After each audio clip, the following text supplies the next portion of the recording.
Chapter 30. Civil Rights, a Dream Deferred. What happens to a dream deferred? Does it dry up like a raisin in the sun? Or fester like a sore? Maybe it just sags like a heavy load. Or does it explode? Langston Hughes, from his poem Harlem, 1951. Rosa Parks sat, Martin Luther King Jr. stood up, the Supreme Court overturned school segregation, and the rest, as they say, was history. African Americans, long abused and long thwarted, ultimately won their civil rights in what has become a defining American story. Only that's what this is, a story, a mythologized and sanitized past that fails to engage with the complexity of the issues at hand. According to what American children are taught, the civil rights activists managed a coherent movement. There seldom is mention of the internal battles within the black and white liberal communities. As it is taught, the movement had a discrete chronology, a beginning and an end.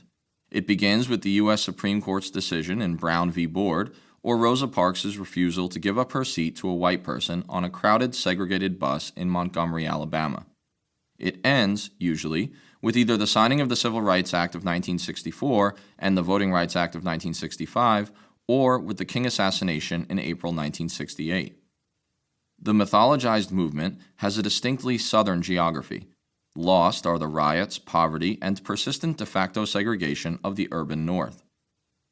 In learning the patriotic gospel of American civil rights struggle, students are instructed that there was a good black movement, fronted by MLK and dedicated to nonviolence.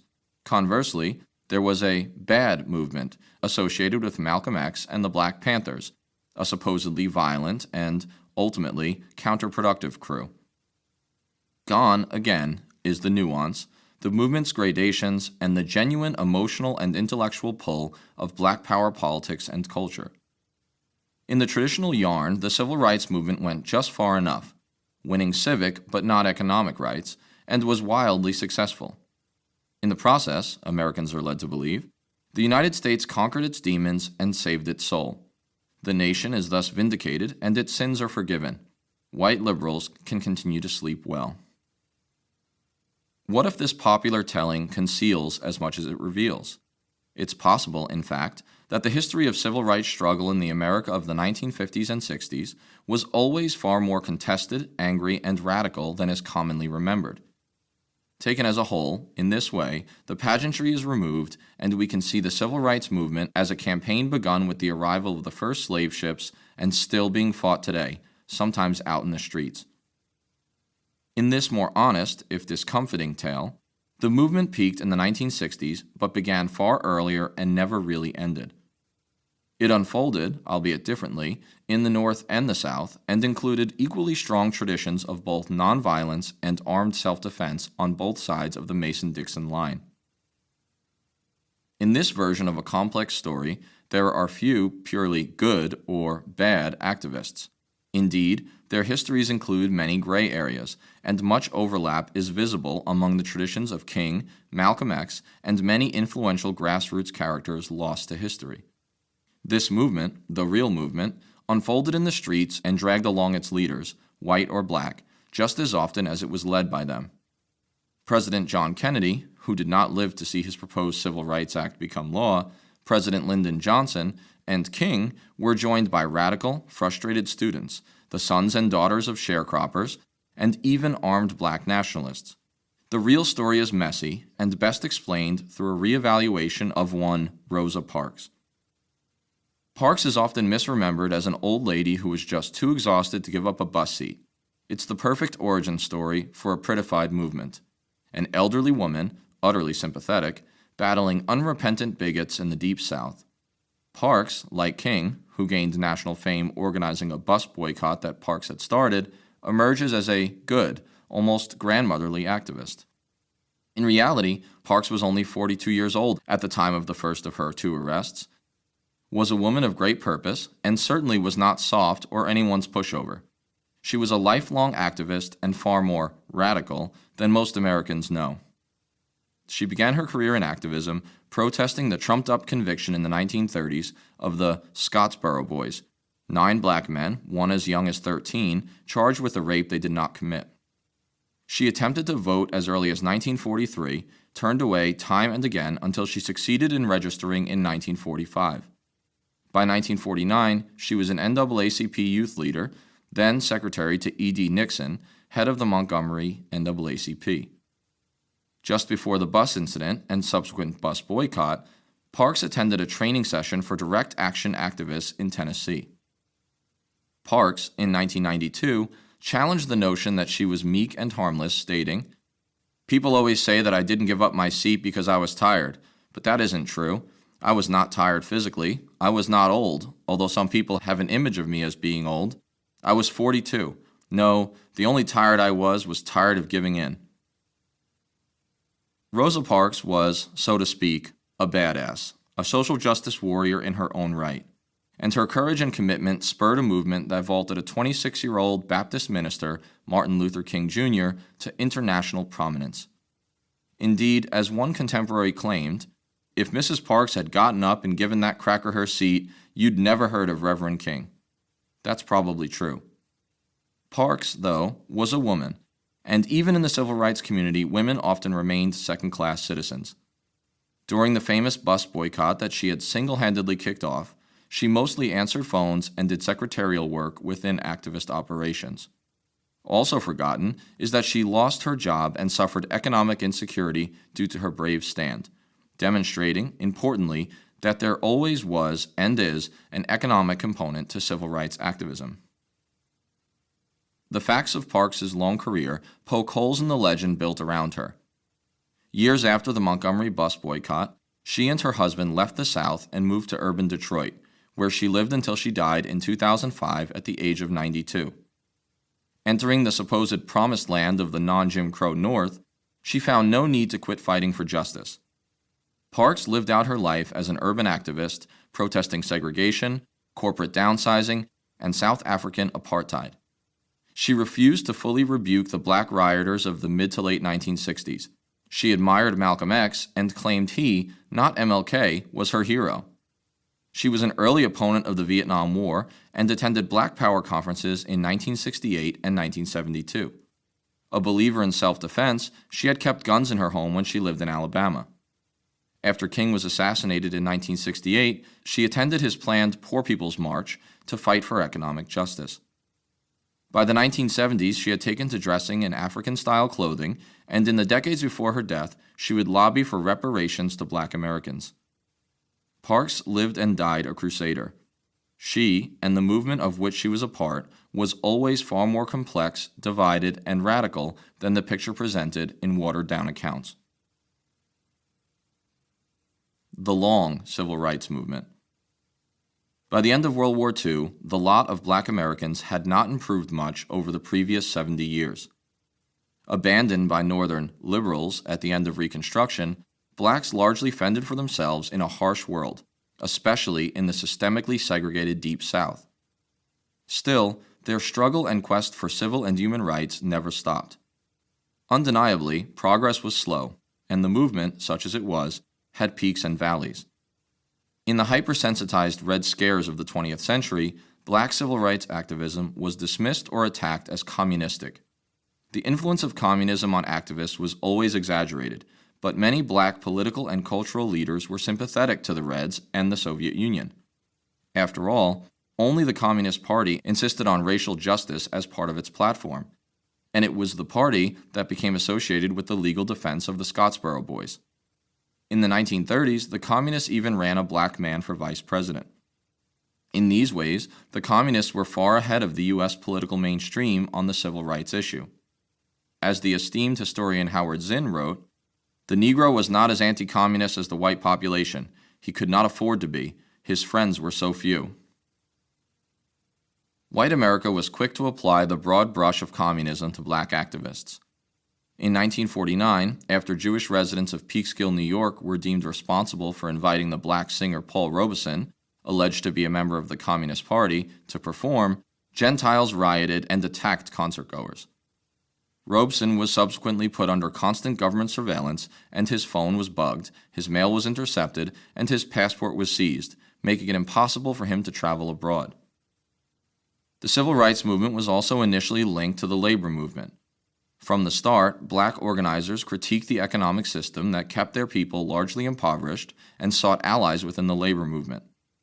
They managed some successes, but Operation Dixie, a post-war attempt to unionize the labor-hostile South, faltered under charges of communist infiltration. It was an old, if effective, game. Equate civil rights activism with global communism and thus maintain the bigoted status quo. Amid fear of the stigma of communist association, the push for civil rights moved away from unions. By the mid-1960s, the churches had become the key institution of civil rights protest. However, with many churches focusing on the moral aspects of racism, the economic components of the mission often were softened. After the Supreme Court overturned school segregation, and after Rosa Parks and others had won a legal right to keep a seat on a bus, black life in America was disturbingly similar to that of a century earlier. In the South, only a few token blacks were permitted to vote. Every public institution was segregated, and many newspapers wouldn't even print black persons' names, for example, printing that Joe and Jane Doe were killed and 2 Negroes. North and South, black unemployment was double the white average. Half of all blacks lived in poverty, even during the boom years of the 1950s. Some key unions even virtually barred blacks from membership. The school systems of the South were the ultimate symbol of inequality. In 1945, South Carolina spent 3 times as much per pupil on its white schools as it did on black ones. Mississippi was even worse, spending 4.5 times as much on white students. Black school years tended to be shorter, and teachers in black schools were paid less. All this put to lie the Jim Crow doctrine of separate but equal. Why now? A second Reconstruction. After moving along at more or less a steady rate in the first half of the 20th century, activism and protest exploded in the 1950s and picked up even more energy throughout the 1960s. It's important to consider why this was, for it was no accident. 2 factors, above all, contributed to the breakout of civil rights activism in the period: Cold War considerations and the now ubiquitous medium of television, which broadcast across the world the images of black protest and white backlash. The Soviets, though flawed messengers themselves, were correct in their criticism of American race relations and gloried in spreading propaganda on the topic throughout the developing nations. This Soviet effort worked. U.S. hypocrisy on race and the country's regular meddling in post-colonial affairs won Washington few friends in the global South.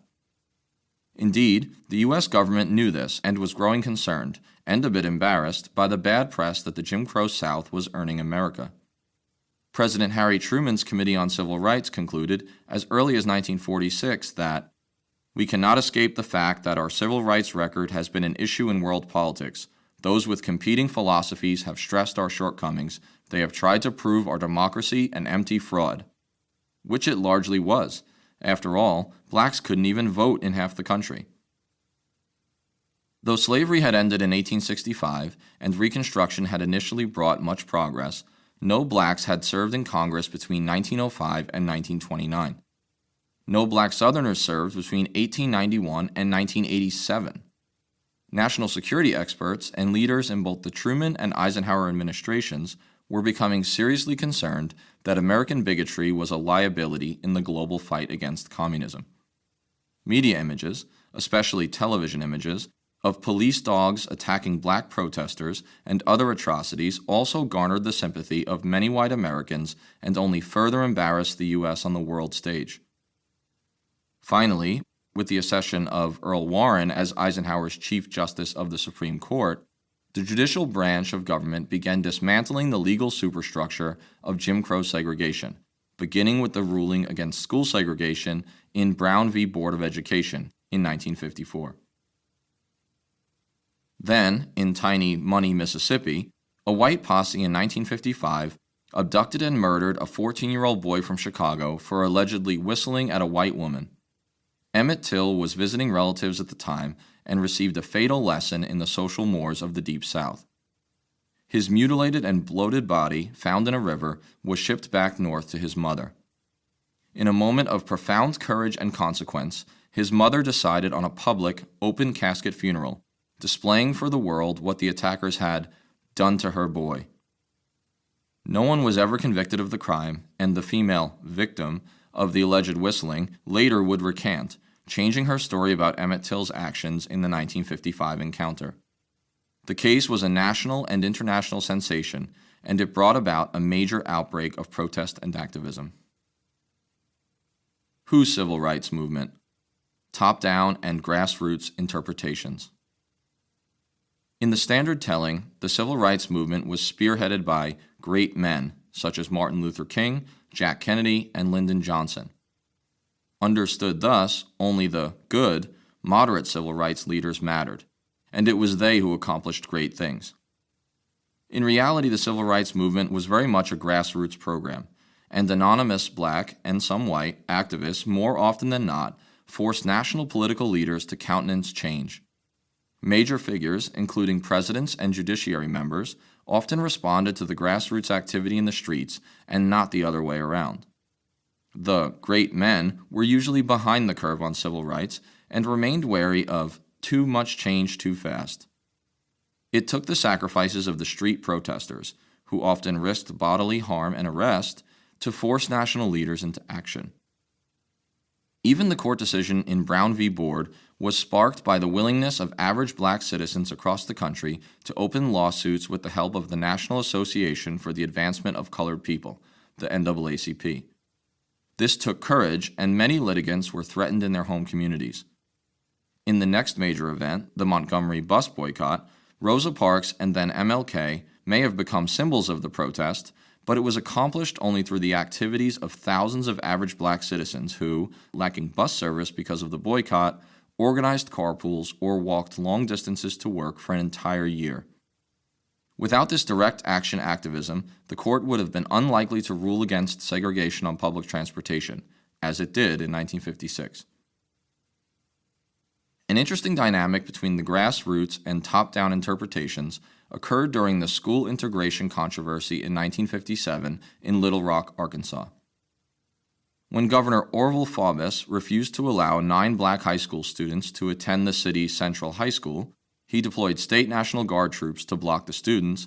President Dwight Eisenhower and the federal government faced a serious constitutional challenge.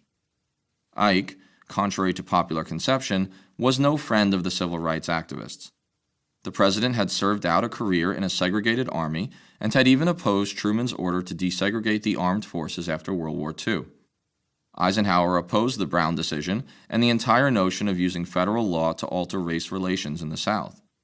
He stated, "The improvement of race relations is one of those things that will be healthy and sound only if it starts locally. I believe that federal law imposed upon our states would set back the cause of race relations a long, long time." The flaw in his thinking seems obvious in retrospect. The former Confederate states had shown zero willingness to change for nearly 100 years, and there was no indication that they would change anytime soon, at least without massive protests. Eisenhower even sympathized with and normalized Southern bigotry.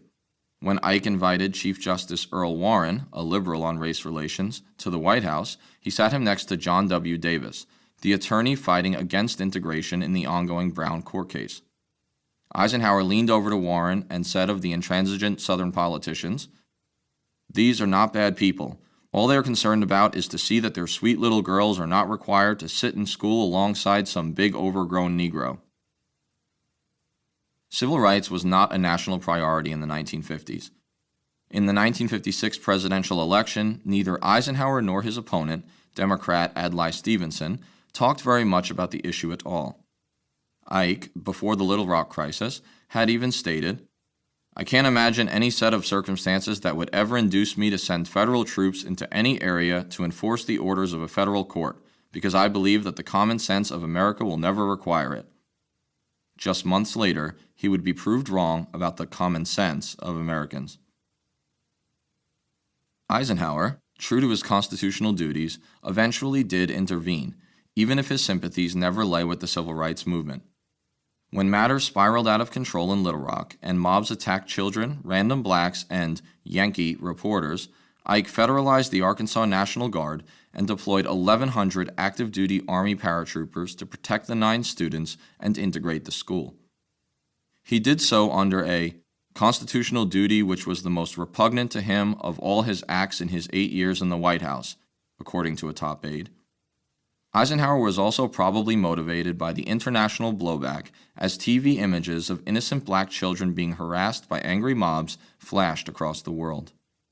Once again, America appeared wildly hypocritical and vindicated the Soviet critique of the U.S. The paratroops would, in a remarkable turn of events, stay in place until November, and the National Guard remained on site for the entire school year.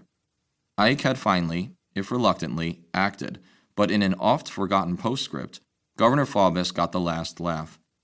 He simply closed all Little Rock schools for the following academic year, 1958 to 1959, rather than see desegregation continue. Southern backlash was alive and well despite the ruling of the court and the deployment of federal soldiers. King and his newly formed, if ill-organized, Southern Christian Leadership Conference, SCLC, would continue to spread headline-grabbing activism around the South after the Montgomery bus boycott, but here again King was very much only a figurehead for a decidedly grassroots movement. It was black college students, many of whom were members of the Student Nonviolent Coordinating Committee, SNCC, who drove the movement forward. They began by conducting sit-ins at segregated lunch counters and eventually rode segregated Greyhound buses throughout the South to protest already illegal but rarely prosecuted segregation in interstate transportation. In these acts, the students captured the televised attention of many white liberals, but they also faced extreme violence and received scant protection from a reluctant Kennedy administration. During the rides, a bus was firebombed in Anniston, Alabama, and dozens of Freedom Riders, as they were dubbed, were arrested and made to serve significant jail time, some at the infamously brutal Parchman Farm Penitentiary's maximum security wing in Mississippi. In 1963, King took his movement and growing personal fame to Birmingham, Alabama, one of the most segregated and violent cities in the South. Known colloquially as Bombingham, the city was the site of more white terror bombings than any other Southern locale. The intensely bigoted local police chief, Bull Connor, played right into the hands of King and the grassroots activists in the city, sicking attack dogs on peaceful black protesters and firing water cannons at the demonstrators. The televised images horrified millions of white Americans, including, reportedly, President Kennedy. Indeed, in the aftermath of Birmingham, Kennedy would feel obliged to introduce a civil rights bill in Congress. Reflecting on the counterproductive role of Connor, JFK stated, "The civil rights movement should thank God for Bull Connor. He's helped as much as Abraham Lincoln." That same year, King helped organize the massive March on Washington to generate pressure for civil and economic rights for blacks. Even here, though, the grassroots found itself in tension with the movement and national political leadership. Another split between the grassroots and top-down leaders occurred during the 1964 presidential primary season.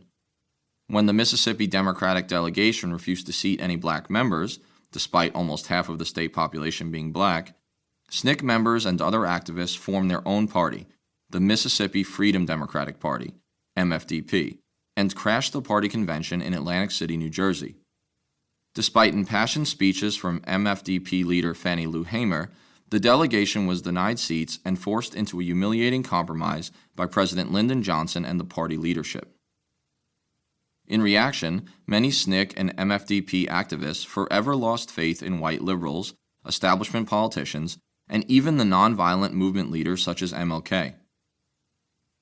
Stokely Carmichael, a fiery Trinidadian SNCC leader from the North, complained in 1965 about King and his SCLC.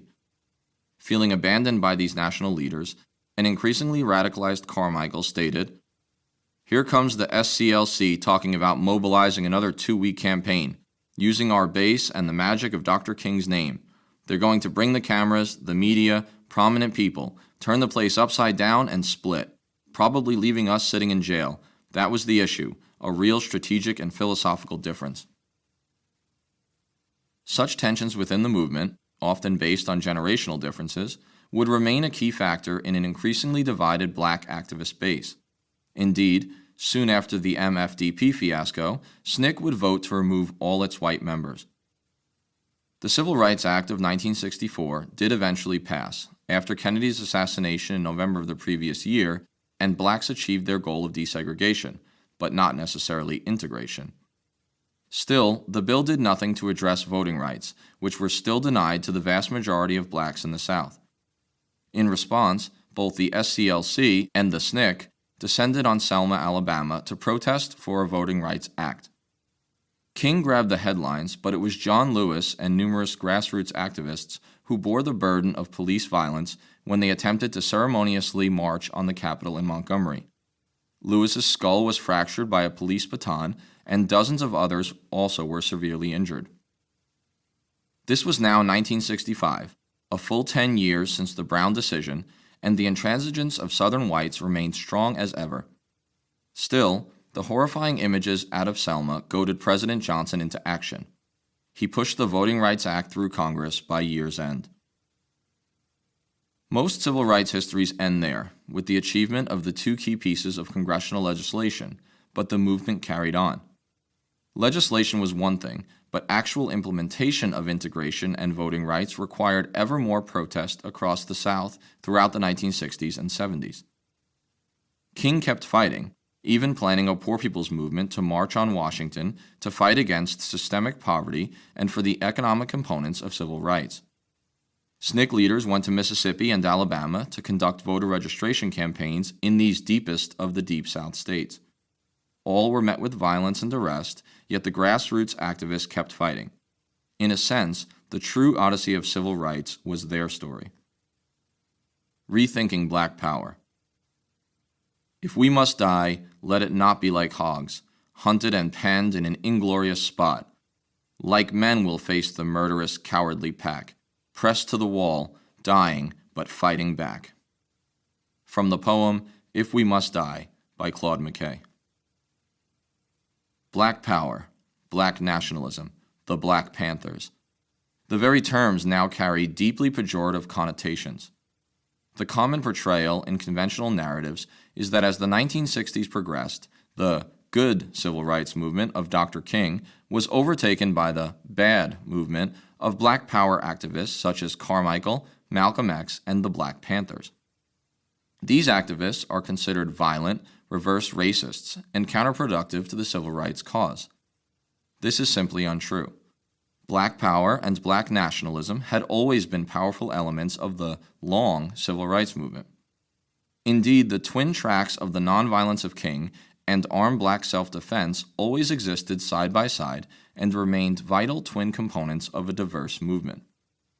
To understand the true origins of Black Power and the complex nature of the Black Panther movement, we must begin in the extremely poor and violent majority black community of Lowndes County in Alabama.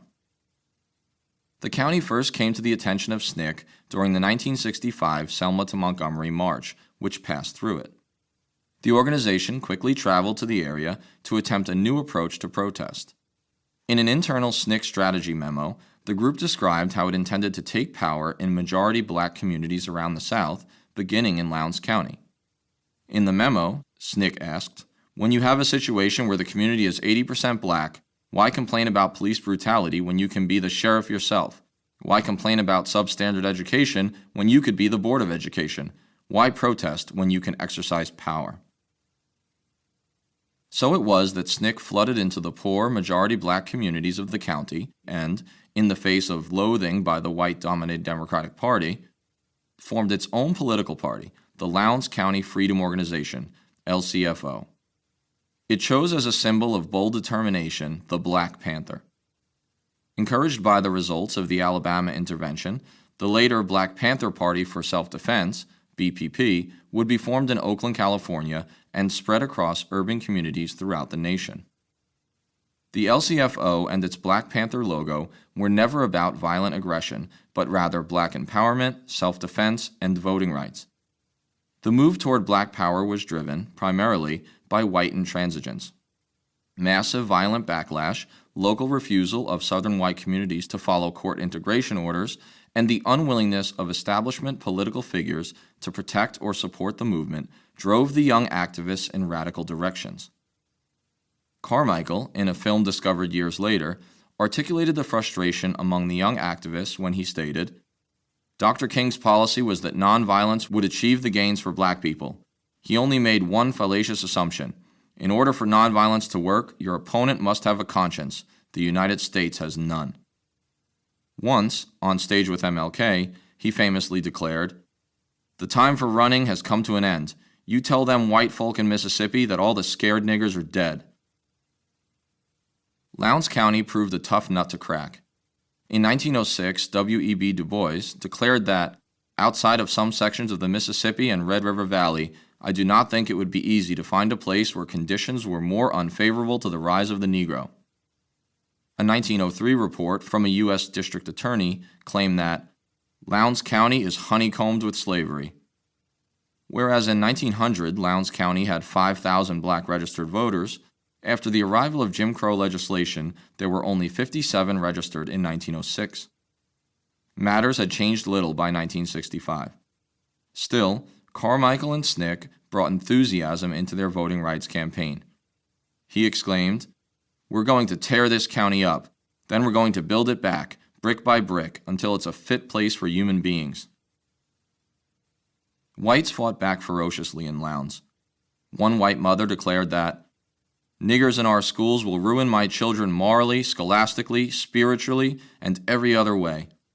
White mobs and posses murdered many activists, including the white Reverend Jonathan Daniels. In response, members of the LCFO armed themselves and prepared to fight back. One resident exclaimed at the time that, "You can't come here talking that nonviolent shit. You'll get yourself killed and other people too." It took a few years and much effort, but the LCFO eventually took power in Lowndes County, even electing a black sheriff. Inspired by the empowerment of rural blacks, the BPP in Oakland adopted the Panther logo and the Carmichael doctrine of Black Power.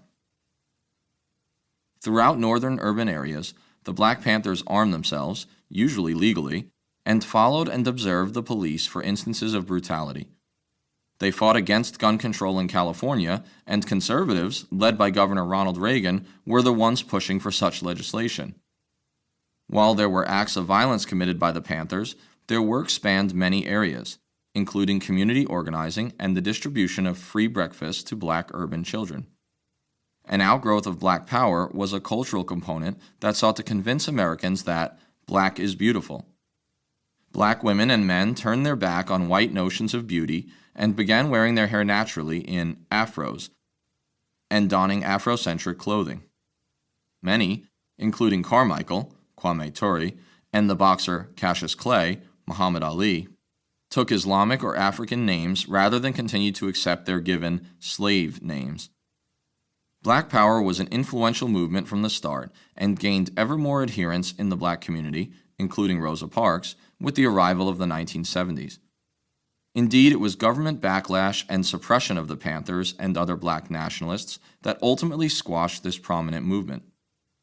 Black Power was then demonized by many history teachers and key political figures and was non-organically stripped away from the good civil rights activism of Dr. King. Still, King was never as centrist as his hagiographers had claimed. The Radical King, Reimagining the Man and the Movement. Martin Luther King Jr. was never as moderate or popular as is commonly remembered. Dozens of U.S. senators, John McCain among them, would vote against designating his birthday a national holiday. King was polarizing in his time, hated in the white South, and demonized as a communist by many conservative Northerners. Then something changed. By the late 1980s, King was canonized as the good or peaceful leader of the civil rights movement and placed on a national pedestal in juxtaposition with the bad activists such as Stokely Carmichael, Malcolm X, and the Black Panthers. In truth, however, there was never as much distance between King and the emboldened Black Power activists as is commonly believed. MLK was radical, for his time, and even based on contemporary standards. Yet this salient fact has been erased from memory in favor of the de-radicalized King of public memory. King eventually broke out of his simple, non-violent image, and even though he never called for violence, he gradually radicalized ever further in opposition to white intransigence. King always had an economic component to his activism. He recognized that official integration alone would never solve the inherent problems of black poverty and unemployment. In 1967, he stated, "Let us be dissatisfied until the tragic walls that separate our outer city of wealth and comfort from the inner city of poverty-despair shall be crushed by the forces of justice. Let us be dissatisfied until slums are cast into the junk heaps of history and every family will live in a decent sanitary home." King also refused to abandon black rioters who exploded with anger toward their generational poverty and police brutality in northern urban cities. In 1968, he declared that, "I'm absolutely convinced that a riot merely intensifies the fears of the white community, but it is not enough for me to stand before you tonight and condemn riots, without condemning the intolerable conditions that exist in our society, and I must say tonight that a riot is a language of the unheard." LBJ's Advisory Committee on Urban Disorder agreed, stating in its official report that white racism and an explosive mixture which has been accumulating in our cities, pervasive discrimination and segregation in employment, education, and housing were to blame for the riots. King even criticized capitalism itself. He went on the record stating, "Call it democracy or call it democratic socialism, but there must be a better distribution of wealth within this country for all of God's children." MLK had long stated that American society was afflicted by three evils: racism, imperialism, and hypercapitalism. By 1967, King would openly oppose the Vietnam War, which he had long despised privately. In his speech at the Riverside Church in New York City, he referred to the United States as the greatest purveyor of violence in the world today, adding, "My own government, I cannot be silent." He also stated that he saw the war as unjust, evil, and futile. When King stepped out of the pure civil rights arena into larger critiques of capitalism and American imperialism, he was lambasted by the mainstream media, including the New York Times. At the time of his 1968 death, which occurred when, as few now remember, he was rallying support for the Memphis Sanitation Company Union during a visit to the Tennessee City, close to half of Americans and nearly all conservatives had a negative view of him. When MLK was assassinated, he was far from the widely adulated figure he would later become. Opportunities lost, what the movement didn't address. The civil rights movement's successes were fought and stalled at every moment by intransigent whites both north and south of the Mason-Dixon line. Ultimately, this white backlash would stymie the largest goals of the movement and ensure that civil rights legislation didn't go far enough. So what did the 1950s and 60s activism achieve? It ended de jure segregation of public facilities, though it would take until 1969 for most schools to adhere to 1954's court desegregation order.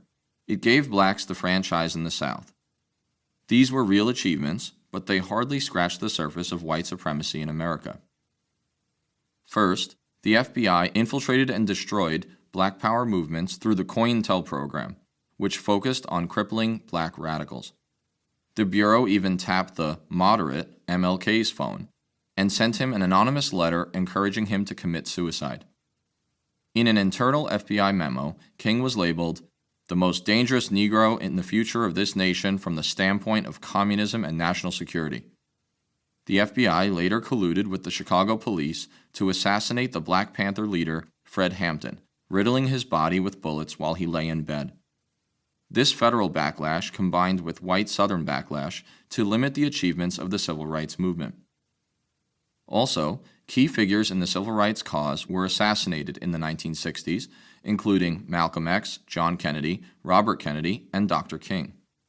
In addition, Northern whites were scared off by the violence of the urban riots of the period and began to culturally and politically shift to the Republican Party. So where did the movement ultimately falter? Simply put, King and other activists achieved civil rights but never conquered latent racism or economic inequality. That failure ensured that the cause and relative position of American blacks would, ultimately, change very little in the aftermath of the 1960s. Black Americans remain an underrepresented and impoverished racial caste, even in the 21st century. In that sense, the movement and the need for it never really ended, even if it disappeared from the mainstream media. Consider how little changed in the aftermath of the movement's climactic period. In 1977, Despite the earlier passage of the Civil Rights Act and the Voting Rights Act, in the 11 southern states there were still 0 black senators and only 2 black congressmen. Though 20% of the population, blacks were only 3% of elected office holders. Unemployment among black youths remained as high as 34%. The share of black children attending de facto segregated schools only dropped from 76.6% in 1968 to 74.1% in 2010.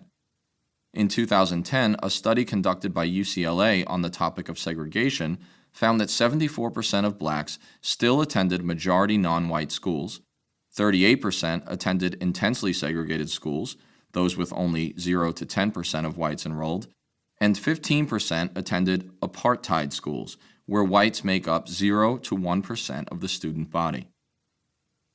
By contrast, white students typically attend school where 3/4 of their peers are white. The criminalization of the black body has also proceeded without respite. Today, the United States has the highest incarceration rate in the world, mostly based on low-level drug offenses, much higher than even in Russia and Cuba. However, black males in America have an incarceration rate 8 times higher than the rate of Cuba, the next worst country on this ignominious list. And as the publicity about police violence toward blacks has demonstrated, and the Black Lives Matter movement has proved, the U.S. is far from done with its racial problems. We have just lost the South for a generation, President Lyndon B. Johnson, after signing the Civil Rights Act of 1964. President Johnson is said to have spoken the words above to an aide after he signed the Civil Rights Act. LBJ, a Texan, had known that his pushing for black civil rights would alienate Southerners and drive them into the Republicans' arms. And so it came to pass. After the limited successes of the civil rights movement, white America lashed out and turned against the causes of black activists. When schools attempted busing programs to comply with court orders to integrate schools, white parents, especially in the North, fought back, attacking black students and protesting until the programs were shut down. There was also a Republican renaissance, as the GOP rode white backlash to victories in 5 out of 6 presidential elections after 1968. The solid Democratic South transformed into the solid Republican South over the course of just 8 years, between 1964 and 1972. The old Confederacy would be a conservative Republican base. Black Americans remain uniquely poor and oppressed among America's many minority groups, with the possible exception of Native Americans living on reservations. What the 1950s to 60s movement did not do was address the massive wealth inequality and black subjection to police violence that continue to characterize urban black communities. America is just about as segregated now as it was in 1960. Officially, Jim Crow is dead, but the concept lives on in America's segregated schools and neighborhoods on both sides of the Mason-Dixon line. Though the movement for civil rights and economic fairness appears to be gaining steam again, we should never underestimate the white capacity for backlash and resistance. Clearly, the movement didn't go far enough.